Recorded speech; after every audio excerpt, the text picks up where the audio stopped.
Investigators say the Army psychiatrist accused of killing 18 people during a shooting spree at Fort Hood acted alone and without outside direction. That news comes despite the fact that Major Nidal Malik Hasan communicated with radical Muslim cleric Anwar al-Awlaki. Officials were aware of communications between the two men since last year, but a formal investigation was never opened. Right now, we're joined by CBS News military analyst Mike Lyons. Good morning. Good morning, Michelle. In the military, there appears to be sort of a don't ask, don't tell policy when it comes to religion, but Major Hasan made some statements that raised some eyebrows, didn't he? Yeah, no question, and there is a don't ask, don't tell. I mean, the military is very diverse, wants to be very open and accepting, but in this particular situation, we think he made statements that were against the Constitution of the United States. I mean, he's took an oath, he swore to defend and protect the Constitution, and in this particular instance, it looks like he put religion above that, and he felt that that was, more important. Now, the lone gunman, we don't know whatever goes through the mind of this kind of person that does this thing, but clearly there were indicators and there were signs. And I think the military, the Army in particular, should have picked up on it a lot more before. And what is the most intense, review and scrutinization of an individual, especially someone of a mental health capacity that's checking our soldiers when they come back from combat.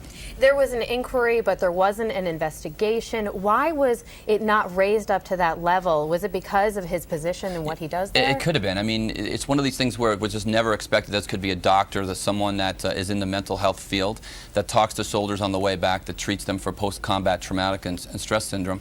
I think a lot of it just had to do with we just didn't want to accept the fact that it was possible. And I think that, if you look at the hindsight of it right now, they would have gone back and they would have done more investigation, looked to see what he had said and what he had communicated, and said, look, he had something invested in. The military had paid for his education. He was so invested in that everyone was just like, it just can't be possible. But in this case, unfortunately, it looks like he chose religion over his military obligation. This Muslim cleric runs a website, and on the website he's praising Major Hasan's actions. Yep. Do we understand more about this connection that the two of them may have had, may not have had? Hopefully we'll find out more when he regains his consciousness. But again, I mean, and clearly, I don't believe that this major is a terrorist. I mean, he's clearly a terrorist sympathizer, but he's not somebody that committed a terrorist act. I mean, he's committed murder, he's committed treason, and this is clearly a war crime. But we hope to find out more. If we find out that he's posted these kind of things on a web blog, or he said things to other people and we didn't react before, I think there'll be some real repercussions. Let's talk about Afghanistan today. Some very interesting information came out of the White House. It looks like the president will be giving General McChrystal the troops that he wants. Right, and Michelle, what that means is 40,000 more troops will eventually find their way to Afghanistan over 2010. I think it's going to take 8 to 10 months in order for it to happen. But it looks like he's bought into McChrystal's plan, which is provide counterinsurgency operations into the cities and villages within Afghanistan. I think he waited to see if it was going to test out, and it's worked out so far in the small amount of surge that we took place during this last springtime. So the president had confidence in General McChrystal. He put him there. He fired the last guy. He put him in his place. He's his guy. If he wanted the 40,000 troops, we have to make sure that we really put him there.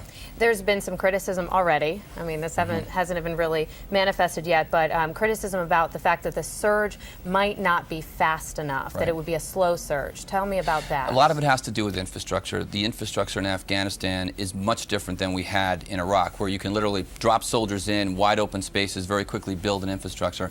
It's going to be more difficult to do that in Afghanistan. Plus, let's combine that with what's traditionally been a spring offensive. At this point in time, the enemy usually goes in hiding and regroups and refits itself during the wintertime and comes out in the springtime. This will allow us to put more troops on the ground in Afghanistan in order for us to be ready for that spring offensive when it comes, and also build the infrastructure.